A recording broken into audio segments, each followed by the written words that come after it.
O dakila naming Diyos, sa mabanal, makapangyarihan sa lahat, may likha ng langit ng lupa, mahal na Panginoon. Hallelujah. Buong puso, mahal na Panginoon, namin pasasalamat sa oras na ito na narito kami muli sa iyong balagawain, mahal na Panginoon. Hallelujah, amin kang pinapupurihan, pinasalamatan, mahal na Panginoon, sa pag-iingat sa amin. Sa bawat sandali, bawat oras, mahal na Panginoon, na ay buhay. Hallelujah, salamat po sa iyong napakatamis, mahal na presensya, mahal na Panginoon, na iyong pinapadama sa aming titipon na ito, mahal na Panginoon. Maraming salamat sa paglangis, sa bawat yugto ng malagawain, mahal na Panginoon. Minsan narito kami, ang banal sa pinakamahalagang bahagi, ang aming pakikinig, pag-aaral, iba salita. Bigyan po kami ng karunungan, ng kaalaman na nagmumula sa iyo, mahal na Panginoon, sa iyong bang lingkod, malapit sa ganaki, wala po kung kayanan, malapit gamitin niyo lang po. Maging daluyang pagpapala, mahal na Panginoon. Hallelujah, kayo po maglangis sa iyong masalita, mahal na Panginoon, at amin po, mahal na Panginoon, ang kintagumpay, katugunan sa aming panalangin, at aming sama-sama ang pinapalaya, sinasaway, lahat ng gawa ng kaaway, power of darkness, hindrances, unbelief and doubt, cast out in Jesus' name. In Jesus' name. Hallelujah, hallelujah. Praise the Lord. Purihin natin pinakamamahal na Panginoon. Kataas-taas ang papuri, pagluluwalhati, pagdadakila, pagpapasalamat, pagsamba sa ating pinakamahal na Panginoong Hesus. Praise the Lord. Hallelujah. At ating po inaalala ang mga pangangaral at turo ng ating beloved pastor and beloved assistant pastor at pagbati sa lahat ng mga beloved Alameda family. Praise the Lord. Hallelujah sa all beloved preacher, musician, beloved choir. Sa inyong lahat, maminamahal. Praise the Lord. Mapagpalang gabi po, praise God. Ating palakpakan ang ating pinakamamahal na Panginoon. Praise the Lord. Hallelujah, glory to God. Tayo po, maminamahal, hallelujah, narito na po sa pinakamalagang bahagi ng balagawain ng ating pinakamamahal na Panginoon. Kaya ihanda po natin ang ating mga banal na kasulatan, mga kapatid. Hallelujah. Tayo po, maminamahal, muli po mag-aaral ng banal na salita ng ating pinakamamahal na Panginoon. Praise the Lord. Purihin ang ating dakilang Diyos. Mga kapatid, kung paano po, maminamahal, ang sanlibutan o kaya ang mga bansa nagkakagulo, mga kapatid. Hallelujah, na halos maminamahal. Wala pong humpay ang kaguluhan, mga kapatid, sa dako po ng Middle East, maminamahal. Ito po, mga kapatid, ay katuparan ng mga salita ng ating pinakamamahal na Panginoon, na ang salita ng ating dakilang Diyos ay hindi nagbabago. Ito po ay totoo, mga minamahal. Praise the Lord. Palakpakan natin ang ating dakilang Diyos. Hallelujah, hallelujah, hallelujah. Praise God. Kaya marami po, mga minamahal, ang mga dati hindi po naniniwala sa ating mahal na Panginoon. Sa dako po ng Middle East, karamihan po dyan, mga minamahal, mga Muslim. Pero mga kapatid, ang ating mahal na Panginoon nag-reveal sa kanila na hindi po, mga kapatid, si Allah o hindi po, maminamal, ang ibang pangalan, mga kapatid, ang totoong Diyos, kundi ang makapangyarihang Diyos, walang ibang ating pinakamamahal na Panginoong Hesus. Ito na po, maminamahal, yung katugunan, katuparan ng salita ng mahal na Panginoon. Na ang mga tao po, mga kapatid, ang iba't ibang lahi ng mga tao ay lalapit po sa ating pinakamamahal na Panginoon pagdating po ng huling araw. Amen? Kaya marami na po, maminamahal, mga Muslim na dati po hindi naniniwala sa ating mahal na Panginoon. Ngayon po sila po ay nagpupuri na po, sumasamba sa ating dakilang Diyos. Hallelujah. Isa na po dyan, mga minamahal, yung ating pong napakinggang patotoo ng isang Muslim, mga kapatid, na ang akala niya, mga minamahal, yung kanyang paniniwala, pananampalataya ay totoo. Ngunit ang mahal na Panginoong Kristo mismo, mga minamahal, nag-reveal sa kanya na hindi totoo ang kanyang pananampalataya at ang totoong Diyos na makapangyarihan ng ating pinakamamahal na Panginoong Hesus. Hallelujah. Praise the Lord. Hallelujah. Praise God. Sapagkat, mga minamahal, tayo po'y nasa huling araw. Kaya, mga kapatid, ang mga pinili ng ating dakilang Diyos, ang kanyang mga hinirang, ay kanya pong titipunin, mga minamahal, bago dumating ang tinatawag na rapture, mga minamahal. Praise God.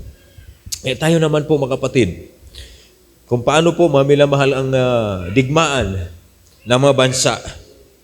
Ganon din tayo, mga kapatid, nakikipagbaka sa espiritual na pakikipagbaka, mga minamahal. Kaya wag po nating kakalimutan, mga minamahal, na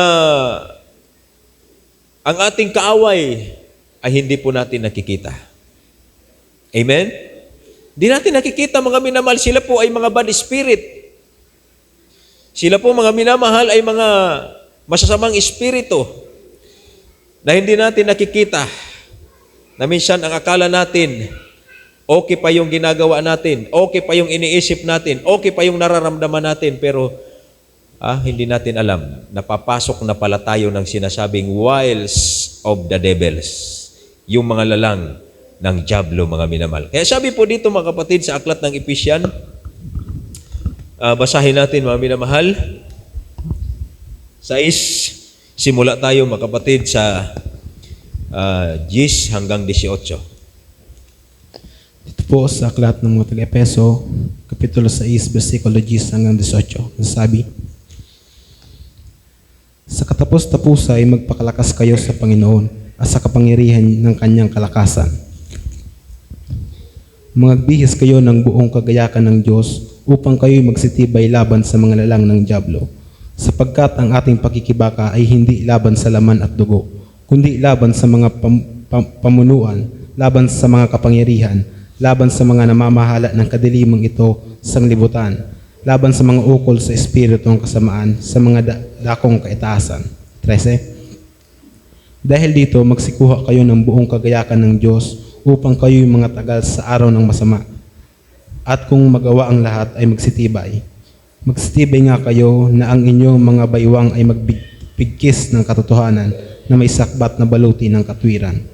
At ang inyong mga paa ay may panyapak na paghahanda ng ebanghelyo ng kapayapaan. Bukod dito ay taglayin ninyo ang kalasag ng pananampalataya na siyang ipapatay ninyo sa lahat ng nagangliningas na suligi ng masama. At magsikuha rin naman kayo ng turbante ng kaligtasan at ng tabak ng Espiritu na siyang salita ng Diyos. 8. Na magsipanalangin kayo sa Espiritu ng lahat ng panalangin at daing sa buong panahon at magpuyat sa buong katyagaan at daing na patungkol sa lahat ng mga banal. Amen. Yan. Praise the Lord. Everybody say, praise the Lord. Mga minamahal, sabi dito, mga kapatid, magsikuha kayo ng buong kagayakan ng Diyos upang kayo'y makatagal sa araw na masama. At kung magawa ang lahat ay magsitibay. No. This is the evil days. Ito na yung mga panahon na araw na masama na hindi po alam ng mga karamihan.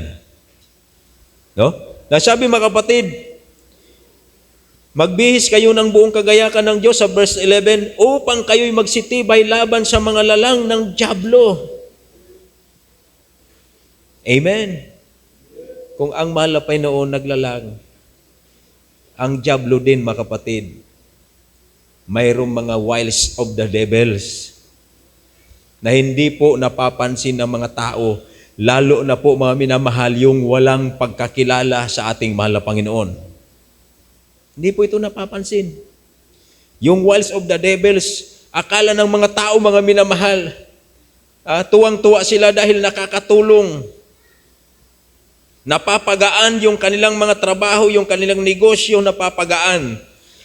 Pero ang hindi nila alam, napapasok sila, mga minamahal, ng sinasabing wiles of the devils. Amen? Oh. Makinig po tayo, mga minamahal. Kasi, mga kapatid, napaka-importante na alam natin, mga minamahal, yung taktika ng kaaway, lalo na po sa mga kabataan. Alam niyo, mga minamahal, doon sa ibang pinupuntahan kong mga gawain, ang problema nila yung mga anak nila. Hindi na nila kayang disiplinahin. Lulong na, mga minamahal, sa mga gadgets, sa mga games, hindi na mautusan. Lumalaban na sa magulang, mga kapatid. Pero sabi ko, huwag niyo sasaktan, huwag niyo, sabi nga, kasi pag mayroong nakitang ebidensya na pinalo mo, may mga pantal sa katawan, pwede kang kasuhan.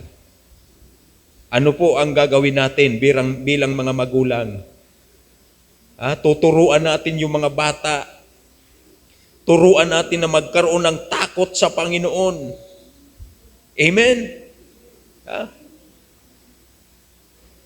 Hindi yung malululong sila, mga kapatid, sa mga wiles of the devils, mga minamahal.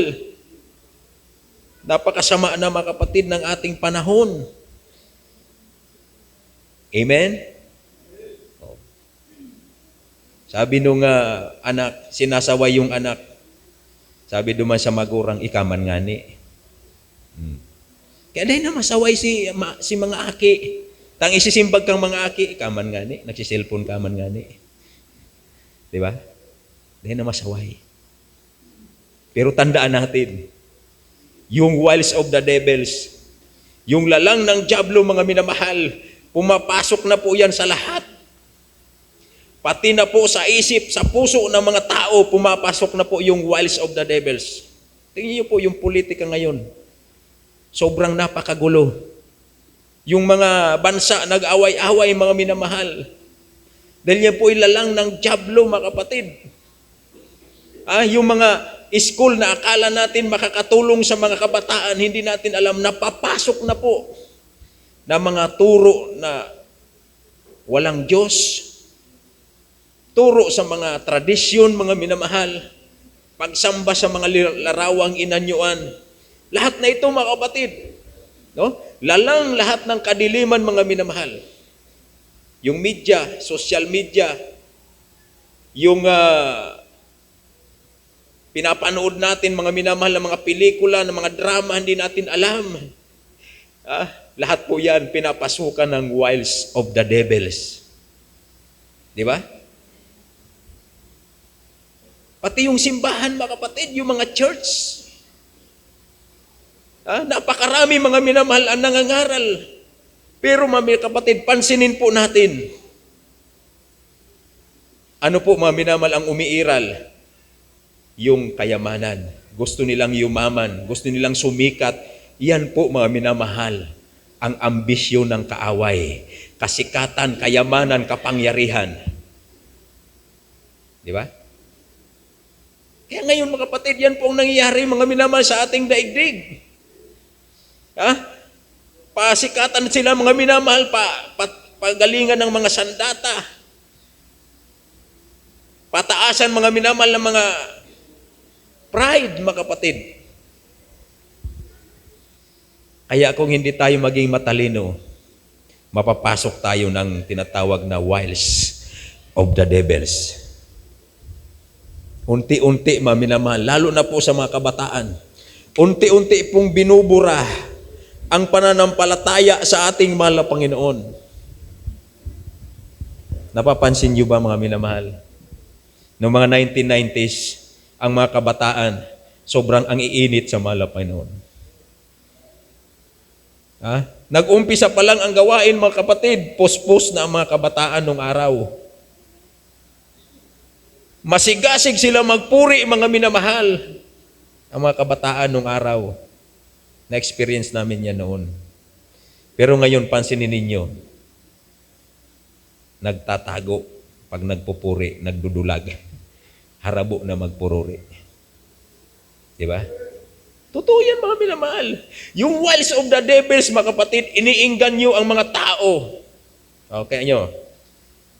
Ano po ang lalang ng diablo? Mga artificial. Artificial food. Artificial heart. Artificial intelligence. Halos lahat na. Diba? Pati yung ano ngayon, mga kapatid, yung mga, yung lalaki, halimbawa, ayaw niya mag-asawa ng human, bibili siya. Aasawa siya ng artificial. Yung mga manikin. Grabe na, mga minamahal. Ganon din yung babae. Bibili siya ng manikin para wala siyang sakit sa ulo. Kahit anong gawin niya sa asawa niya, bugbugin niya yun. Hindi yun lalaban. Ganon na po, katindi. Pati yung mga pananampalataya, mga artificial na Diyos, hindi totoong Diyos. Ano po ang ambisyon ng kaaway? Lampasan niya ang mahal na Panginoon. Di ba? Kaya sa panahon natin ngayon mga minamahal, makita mo, gumagawa na sila ng tao. Artificial human. Grabe mga kapatid.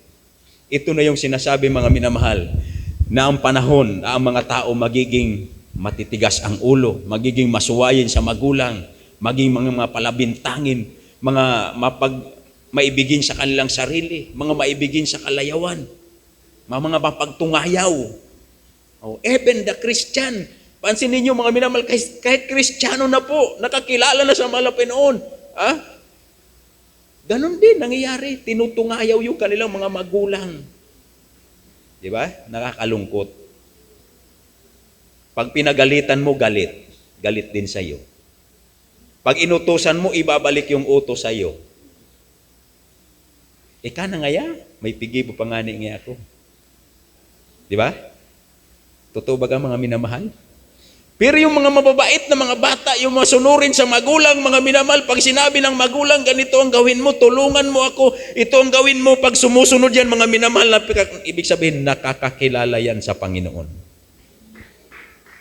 May takot yan sa Panginoon. Ano po nangyari ngayon, yung balita, yung laro na Roblox, sino naglaro ng Roblox? Narinig ko lang yun eh. Roblox ba yun? Tama ba? Gumawa sila ng mga bata pa ito 12 years old, 10 years old, 8 years old. Gumawa sila ng grupo para lusobin yung school nila. Saan yun nakuha? Doon sa laro nila. Tama ba yun? Yung naglalaro, gumagawa sila ng mga grupo, pumapatay sila daw eh. Hindi ko alam kasi yun kasi tama ba yun? O mga kabataan, naglalaro ba kayo noon? Hindi nyo alam yung wiles of the devils pumapasok doon. Kaya natututo kayong lumaban sa magulang, sumagot-sagot sa magulang. Kahit kapatid nyo, minsan bugbugin nyo na, saktan nyo na dahil doon na-impluensyahan kayo ng mga mali. Yung tinatawag na wiles of the devils. Tandaan natin mga minamahal. Lahat mga kapatid ng lalang ng kadiliman, pag hindi mo alam, pwede kang madaya mga minamahal. Pero pag alam mo ang kalooban ng Diyos, may takot ka sa Panginoon, hindi mo magagawa mga kapatid ang mga bagay na yan mga minamahal, ay magkakaroon ka ng takot sa Panginoon. Kaya nga sabi dito mga minamahal, magsipanalangin kayo ng lahat ng panalangin at daing. Hindi natin napapansin mga kapatid. Tandaan natin, pag nalulung ka na sa isang bagay, hindi mo na mapapansin. Nawala ka na sa sinatawag na tamang direksyon. Nawawala ka na sa tamang direksyon. Lumalaban ka na.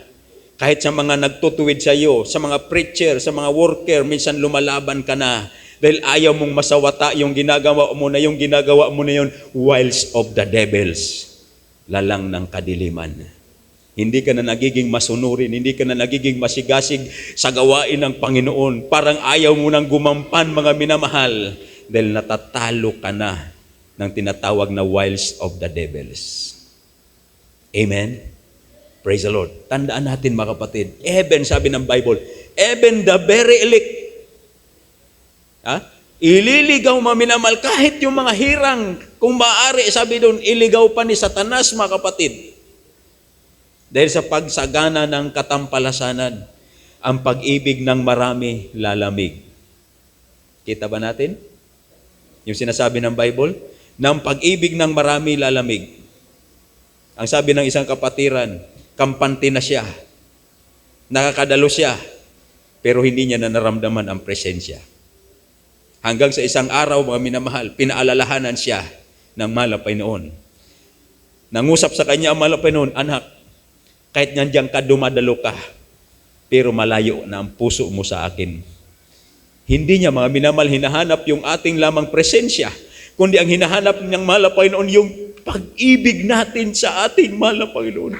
Yung buong puso nating pagpapasalamat sa ating mahal na Panginoon. Mapapansin nyo ba? Yung ginagawa ng mga manampalataya, parang traditional na rin. Di ba? Dadalo. Pagkatapos magpapalihan. Parang tradisyon na. Yun na yung nakasanayan na, mga minamahal. Hindi ko sinasabing huwag kayong magpapalehans. O, tingnan nyo, yung mga bata, parang laro na lang. Pupunta sa unahan para Hindi ganun. Ang tama, mga minamahal, nandiyan ka pa lang sa upuan kung magpapalehans ka na. Dapat seryoso ka, mga kapatid. Paglapit mo sa ating mahal na Panginoon, pag ikaw ay nilehans, effective ang prayer. Paano maging epekto, mga minamahal? Nagtutulakan yung mga bata, magpapalehas, nagtutulakan, naglalaro, yung iba, diba? Wiles of the devils. Hindi natin alam.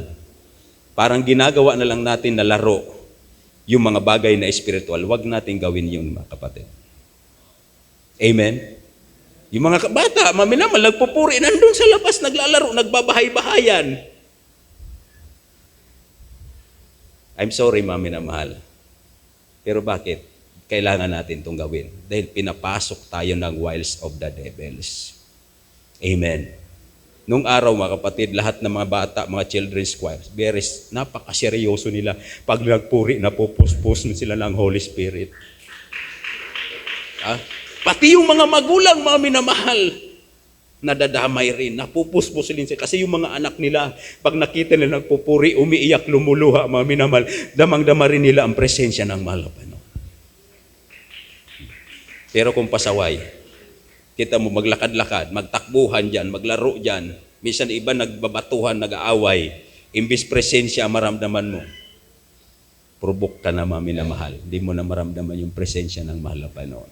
Diba? Ano sabi ng Bible? Turuan natin yung mga bata. Paglaki nila, dadalhin nila yan. Di nila yan, mga minamahal, makalimutan. Pag tinuruan natin yan ng tamang paglilingkod, tayo mga magulang, mga minamahal, huwag natin pahintulutan na pasukin sila ng wiles of the devils. Kung maaari, pag-fasting natin, mahal na Panginoon, kung maaari, mahal na Panginoon, paluin mo yung anak ko para matuto, mahal na Panginoon, kasi ako. Diba, makita mo, wala nang namamalo ngayon na magulang sa mga bata. Kita nyo ba? Diba, halos wala na, no? Nung araw, mga minamahal, umaga pa lang yung mga magulang sigawan na yan. Pinapagalitan na yung mga anak nila. Hindi, ginigising na, papasok na sa school. Nandun pa sa tulugan, pagalitan na yan. Disiplinado yan, mga minamahal. Pag labas ng school, uwi agad, hindi pwedeng kung saan-saan maglalaro. Ganun po nung araw. O ngayon, hirap na tayo, mga magulang. Wiles of the devils pumapasok kahit sa mga mananampalataya. Huwag natin pahintulutan. Huwag natin payagan, mga minamahal. Isipin niyo po, mula sa pagkabata, ang yaya, cellphone. After 3 years old, kailangan na ng salamin, sira na yung mata. Bakit? Sino may kasalanan? Yung parents. Kasalanan ng parents, pinabayaan niya na yung cellphone ang mag-aling duman sa aki niya. Kaya, mga minamahal, ano matututunan, mga kapatid? Okay naman yung cellphone, pero limitahan lang natin. Papuri, patutuo, mga preaching, yan. Magaganda yan, mga minamahal. Magagamit natin yan. Nagre-research ka, magagamit mo yan. Pero pag ginagamit mo na sa mali, nandun ka na, kikisama ka na sa mga grupo, may mga tinatawag ka na mga GC, pero hindi na mga about pananampalataya. Napasok na yung cellphone natin ng wiles of the devils. Pag pumasok sa cellphone, papasok sa utak, pasok sa puso, iba na yung ginagawa. Palakpakan natin ang ating pinakamamahal na Panginoon. Praise the Lord. Tayo, mga minamahal, tayo po hindi mga talunan. Tayo po, mga kapatid, ay mga mananagumpay na mananampalataya. Remember, ang ating beloved parents in the Lord, fasting and prayer, ililabanan, mga minamahal, komunismo, satanismo, lahat, mga minamahal, ang gawa ng diablo, lilabanan, drug addiction, fornication, abortion, mga masamang pag-uugali, mga kapatid. Ito po ang ginawa ng ating beloved parents in the Lord. Sa kanyang panalangin, mga minamahal, ang mga taong masasama, magbago, ang may makaramdaman, gumaling, ang mga may problema, malutas ang mga problema, ang mga naguguluhan, magkaroon ng kapayapaan. And we are one of them. Isa tayo doon. sa dinala sa totoong gawain ng ating mahal na Panginoon. But still, ang dyablo hindi tumitigil. Araw at gabi, humahanap ng masisila. Sino po, mga minamahal, ang hinahanap niya, hinahunting? Walang iba ang mga totoong mananampalataya. Tandaan natin, hindi niya hahantingin yung mga sa kanya. Ang hinahunting niya yung hindi sa kanya. Yun ang gusto niyang sirain, to destroy. Wasakin ang pananampalataya, patayin ang pananampalataya. Kasi mga minamahal, ang sabi dito mga kapatid sa verse 16, bukod dito taglayin ninyo ang kalasag ng pananampalataya na siyang ipapatay ninyo sa lahat na nagniningas na suligi ng masama. Kaya ano pong target ng kaaway? Pananampalataya din. Pag winasak ng kaaway ang pananampalataya ng Kristiyano, natuon na yung ating kaisipan sa mga material na bagay. Natuon na doon mga minamahal sa trabaho. Natuon na doon sa mga pangarap natin. Natuon na doon sa mga pag-aaral natin. Yung pananampalataya mo, unti-unting binabagsak ng kaaway. Hanggang sa manglamig ka na, wala ka ng gana. Hindi ka na makaramdam ng Holy Spirit. Lalayo na sa iyo ang mahal na Panginoon. Wala ka ng panglaban. Pinatay na ang iyong pananampalataya. Diba? Kaya mga minamahal, maging matalino. Sabi ng mahal na Panginoon, be wise like a serpent. Ang dyablo mga minamahal, si Satanas napakatalino, napakatuso mga kapatid. Pero kung babasahin natin ang Bible, ang mga anak ng Diyos, mas makapangyarihan kaysa Kanya. Bakit mga minamahal? Dahil yung Holy Spirit, siya mismo mga kapatid, siya mismo, pumapasok sa ating buhay para sa ating pagpanalangin natin, pag-cast out natin mga minamahal, yung lahat ng gawa ng dyablo, yung masamang espiritu, lalaya sila sa pangalan ng mahal na Panginoon. Dahil kasama natin ang ating dakilang Diyos. Amen. Kung wala na, pinatay na yung pananampalataya natin. Kunting karamdaman mga minamahal, sabing alala ka na. Kunti lang mga minamahal dumating sa yung karamdaman, iniisip mo na hospital, manggagamot. Bakit? Pinapatay na yung pananampalataya. Pero pag meron kang pananampalataya, mga kapatid, kahit gumagapang ka na, kahit kamatayan, nandiyan ang mahal na Panginoon. Sa iyo ako nagtitiwala. Kung mamatay ako, mahal na Panginoon. Sa iyo ako, mahal na Panginoon. Amen. Di ba? Yan po. Hindi ka nag-alala. Kahit anong hirap ang dumating, anong pagsubok ang dumating, pag lagi kang nasa tuhod ng panalangin, hindi ka mag-alala. Amen. Kahit marami kang mga naharap na mga problema, marami kang kinaharap na mga pagsubok, pag lagi kang nasa tuhod ng panalangin, masusurvive ka lahat yan, mapagtagumpayan mo lahat yan, dahil kasama mo ang ating pinakamamahal na Panginoon. Kaya mga kapatid, napaka-importante ng panalangin. Huwag natin kalimutan yung panalangin. Bilangin mo kung ilang oras ka sa cellphone. Ilang oras? 8, 6? Ilang oras ang prayer mo? 1 minuto? 2 minuto? Diba? Tandaan natin mga kapatid, ang panalangin napakabisa. Every time na kung saan ka pupunta, ano man ang gagawin mo, ano man ang plano mo, ano man ang iniisip mo, lahat yan daanin mo sa panalangin. Kahit yung mga manunugtog, mag-pray kayo. Nung araw mga minamahal, nabibitawan nila yung gitara, yung tumitigil yung drummer dahil napupuspos ng Holy Spirit. Yun po ang sabi, what is your motive? Ano ang motibo mo pagtugtog? Diba? Magtugtog ka, anong motibo mo? Para maramdaman mo ang presensya ng Diyos. Hindi yung galing mo, hindi yung talino mo, kundi yung presensya ng Diyos ang hingiin mo sa time na yan, mga minamahal. Habang tumutugtog ka, lumuluha ka, umiiyak ka, mga kapatid, naramdaman mo presensya. Napakabuti ng Diyos. Ang papasok sa iyo lahat, yung mabuting bagay. Pag seryoso ka manalangin, subukan mo seryosong manalangin, lahat ng mabuting bagay papasok sa iyo. Napakabuti mo, mahal na Panginoon. Lumuhod ka lang. Dati ako masama, dati ako makasalanan, dati ako may karamdaman. Lahat yan mga minamahal papasok sa isip mo dahil yun po ang presensya ng Diyos. Yung wiles of the devils, Ano ang papasok sa puso mo? Hinanakit, hatred, galit, pagkatisod, yung mga chismis na narinig mo, papasok lahat yan sa puso mo pag ang masamang espiritu ang papasok sa iyo. Di ba? Hanggang sa nagkwento-kwento ka na kung saan, kinalat mo na yung mga problema kung saan-saan na. Wiles of the devils. Pero pag lagi kang nasa tuhod ng panalangin, ma-overcome mo lahat. Karamdaman, ma-overcome mo, problema, malampasan mo yung lahat yan. Lahat pa minamahal. Dahil kasama natin ang ating pinakamamahal na Panginoon. Palakpakan natin ang ating dakilang Diyos. Ha? Minsan, sumasabay ka lang sa cellphone pagpupuri. Pero pag naramdaman mo na ang presensya ng Diyos, hindi na sapat. Yung sasabay ka lang sa cellphone. Di ba? Mas masarap, mga minamahal, yung ikaw mismo. Bumubuka ang iyong mga labi. Umiiyak ka sa presensya ng Malapanoon. Nagpupuri ka sa ating Malapanoon. Yun mga kapatid. Hindi natin sinasabi na hindi kayo makinig ng mga awitin. Maganda po yan, lalo na pag may ginagawa ka. Mga papuri. Papuring awitin, mga preaching, patotoo. Yan ang anuhin mo, hindi yung mga, kung ano mga jokes. Mga lalang po yan ang kadiliman. Yung mga content na yan, puro mga reels, mga TikTok. Wala po yung mga kabuluhan, mga minamahal.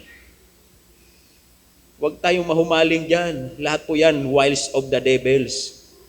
Dito tayo sa mga patotoo, preaching, mga awitin, mga minamahal. At ito mga kapatid, mga salita ng ating pinakamamahal na Panginoon. Ha? Kahit doon mga minamahal sa iba't ibang magawain. Yan, huwag ka dyan manunood. Madidisib ka dyan. Yung mga nagtitext dyan sa cellphone, nagpo-post ng kung ano-ano, pag iyan ay pinatulan mo, naku, papasukin ka dyan ng wiles of the devils. Sabi ko nga doon, mga minamahal. Sabi ko, bakit mo paniwalaan yan? Yung mga taong yan nagpo-post ng ganyan. Sino ba yan? Bakit mo yan papaniwalaan? Ano bang ginawa niya sa buhay mo? Pinagaling ba ang karamdaman mo sa prayer? Nag-pray ba yan sa'yo? Nag-fasting ba yan sa'yo? Bakit mo yan paniwalaan? Kasi mayroon na mga naniniwala. Naniniwala na sila. Doon sa mga kung ano-anong mga paninira, kung ano-anong mga sinasabi. Diba? Wiles of the devils. Di natin alam na papasok na tayo ng wiles of the devils. Pero kapag nasa atin lagi ang Holy Spirit, malawak ang iyong pag-intindi.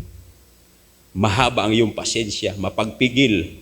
Mayroon kang laging galak, mayroon kang katapatan, kahit anong mangyari dyan, tapat ka pa rin sa Panginoon. Kahit naghihirap na, tapat ka pa rin sa ikaputhandog. Bakit? That is the fruit of the Holy Spirit. Hindi po tayo mabubuhay kung wala ang Holy Spirit, maminamahal. Amen? Sabi ng Malapin, you can do nothing. Wala kang magawa kung wala sa iyo ang Malapin noon. Paglalaruan ka lang ni Satanas. Kahit magulang mo, walang magawa yan. Sabi nga ng iba, pudpud na ngayon dila ako sa imo. Deta ka ngayon kayang disiplina. Nata, bakit? Dahil walang Holy Spirit. Pag may Holy Spirit ka, marunong kang sumunod. Natatakot ka sa Panginoon, ginagalang mo yung mga magulang, ginagalang mo ang mga ginagamit sa gawain ng Panginoon, lahat mga minamahal, wala kang kaaway mga kapatid, lahat kasundo mo. Amen? Sa iyong pag-ibig, love, joy, long-suffering, meekness, goodness, temperance, faithfulness. Grabe mga minamahal, kompleto ang ating pinakamamahal na Panginoon. Kompleto ang iyong sandata mga kapatid kapag ikaw ay laging nakakaramdam ng presensya ng ating mahal na Panginoon. Amen? Hindi ka matatakot. Sabi nga minamahal nga, nagkakagulo na ngayon doon. Sila magkagulo sila, basta ikaw payapa ka. Amen? Kasi pag sinabayan mo yun, maapektuhan ka talaga. Kaya sa panahong ito, mami na mahal, tayo po ay magpakainit na paglilingkod. Kasi hindi natin alam anumang oras ang pagbabalik na malapit rapture, wala pong nakakaalam. Yung hindi handa, yung tinatawag na foolish virgin. Ano po yung foolish virgin? Yung mga mangmang. Tapos yung 5 matalino. Kailangan nandun tayo sa 5 na matatalino, hindi doon sa mga mangmang. Dahil yung 5, mga minamahal na matatalino, laging nakahanda ang langis sa kanyang ilawan. Maningas siya naglilingkod sa Panginoon. Samantala yung mga mangmang, parang relax lang sila. Di nila alam, dumating ang Panginoon. Wala silang nakahandang langis sa kanilang mga ilawan. Tayo hindi ganon, mga minamahal. Praise the Lord. Puri natin pinakamamahal na Panginoon. Huling talata, mga kapatid. Basahin natin ang 1 Peter ba? Ibasa na lang. Dito po sa unang Pedro, Kapitulo 5, versikulo 8 hanggang 9, kayo'y maging mapagpigil, kayo'y maging mapagpuyat. Ang inyong kalaban na dyablo, na gaya ng luyong umuungal, ay gumagala na humahanap ng masisila niya, na siya'y labanan ninyong matatag sa inyong pananampalataya. Yamang inyong nalalaman na ang mga gayong hirap ay nagaganap sa inyong mga kapatid na nanga sa sanglibutan. Amen. Amen. Palakpakan natin ang ating dakilang Diyos. Kayo'y maging mapagpigil. Kayo'y maging mapagpuyat. Tandaan natin ang mahal pinag-utos na maging mapagpuyat. Pero ano po yung wiles of the devils? Ginawa din tayong maging mapagpuyat. Saan? Sa mga gadgets. Tama ba o hindi? Di ba? Mapagpuyat din, di ba? Yung mga kabataan mapagpuyat sa mga gadgets. I'm sorry pero yun ang totoo. Kasi nangyayari sa mga anak ko, nangyayari din yun. Pagtulog na kami, saka na sila gising. Tapos kinabukasan, gisingin mo, ayaw bumangon. Bakit? Nagpuyat. Saan? Sa mga gadgets. Di nyo alam, wiles of the devils. Sinisira yung ating mata, sinisira yung ating katawan, sinisira lahat, mga minamahal. Yung templo ng Diyos, sinisira ni Satanas sa isang maliit lang na gadgets. Tandaan natin, mga kapatid. Wiles of the devils. Hindi mo alam, ang atake ng kaway, isang araw, magigising ka na lang, may cancer ka na. Magigising ka na lang, nangangayayat ka na. Isang araw, magigising ka na, wala ka ng gana sa pagpupuri, wala ka ng ganang dumalo. Napasok ka na ng wiles of the devils. Nawawala na sa iyong kainitan, yung Holy Spirit, lumalayo na sa iyo. Mami na mahal. Kaya yan, sabi ko sa inyo, tutugtog ka dyan, parang ano na lang, natural na lang. Aawit ka parang natural na lang. Bakit? Hindi mo na maramdaman yung presensya ng Diyos. Amen? Ibalik natin, mga minamahal. Ibalik mo yung painitan mo sa paglilingkod sa Panginoon. Na lagi mong maramdaman ang presensya ng Diyos, mga minamahal. Huwag mong isipin yung katabi mo na, ito hindi naman naramdaman, ako hindi. Magsumikap tayo, mga minamahal, bawat isa sa atin. Dahil yung kukunin ng Panginoon, yung mayroong Holy Spirit. Palakpakan natin. Salamat sa ating mahal na Panginoon. Lahat po napapuri, pasalamat sa ating dakilang Diyos. Tayo umawit, mga minamahal, sa ating mga Panginoon. Hallelujah, hallelujah. Beautiful Lord, wonderful Savior, I know for sure all of my days are held in your hands, crafted into your perfect plan. You gently call me into your presence, guiding me by your Holy Spirit. Teach me, dear Lord, to be all of my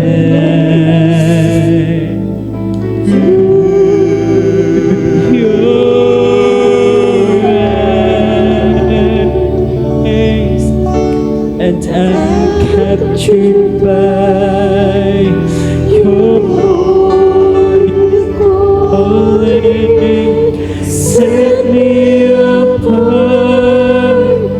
I know you're drawing me to yourself.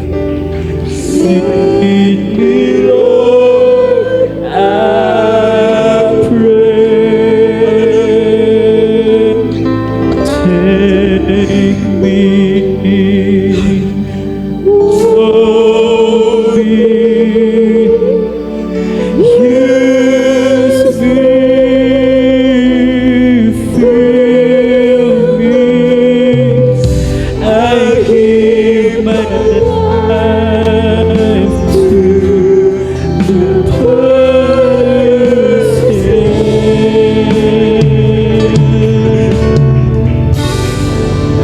Will you guide me, lead me, walk beside me. I give my life to the potter's hands.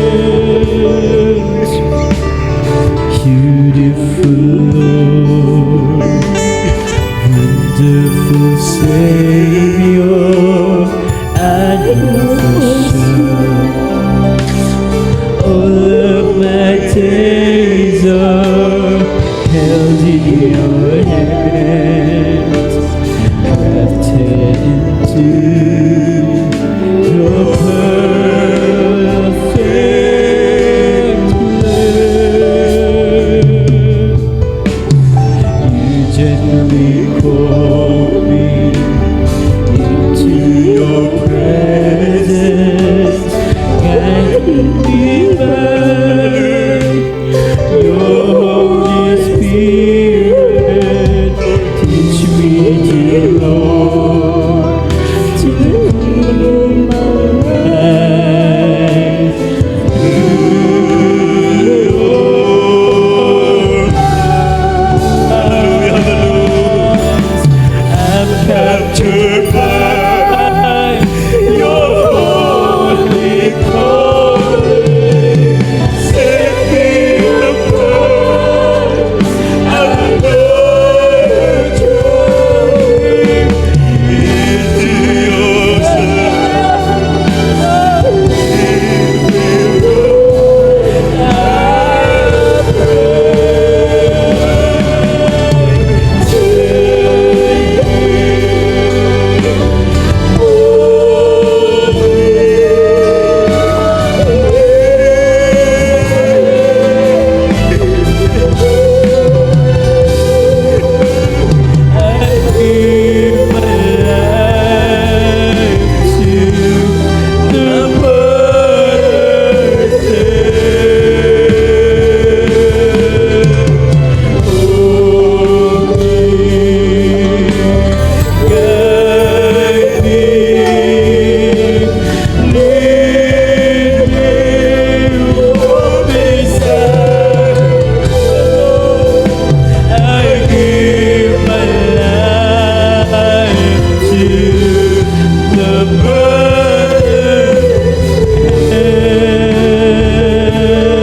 captured by your holy calling.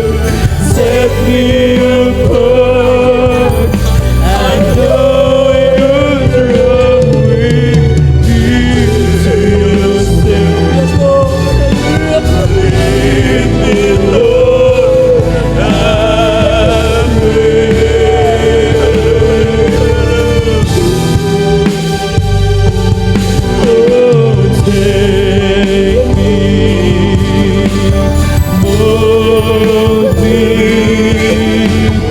use me and fill me. I give my life to the potter's hand. Call me, you guide me,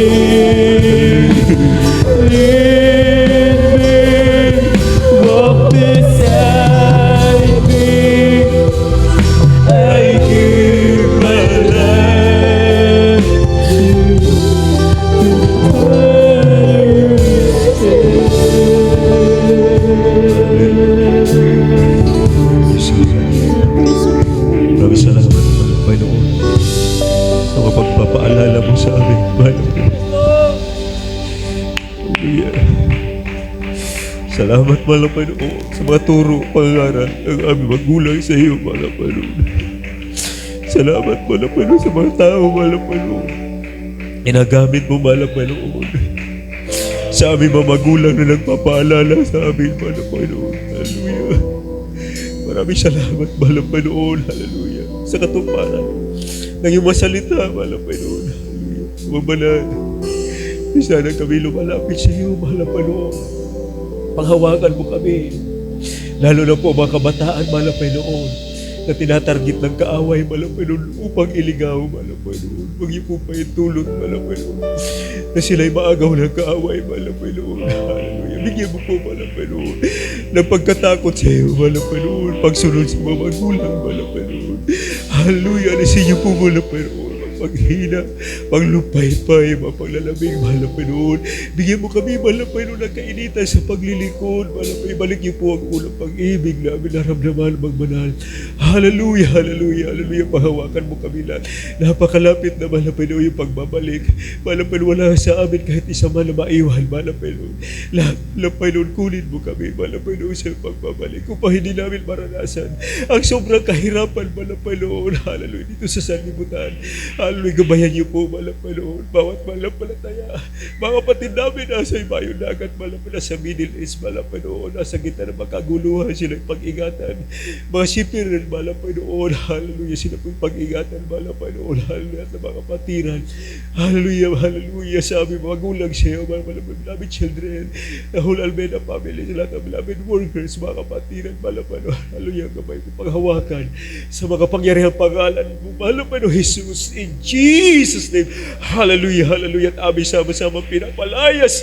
Aming sinasaway lahat ng magawa ng kadiliman. Mga masamang espiritu, mga kalayawan, mga wiles of the devils, mga karnal na kaisipan, pride, cast out in Jesus' name, in Jesus' name. Lahat ng uri karamdaman, ikatrangkaso, ubo, sipon, sakit ng katawan, lagnat, sakit sa baga, sakit sa abdo, rayuma, arthritis, goiter, panghihina, panglupay-pay, panglalamig, cast out in Jesus' name, in Jesus' name. Hallelujah. Hallelujah, hallelujah. Praise the Lord. Hallelujah, praise the Lord. Purihin nating mahal na Panginoon, glory to God. Tayo po maminamahal, magpasalamat sa ating dakilang Diyos. Tayo po ay tumayo, mga batid, tumalon, sumigaw.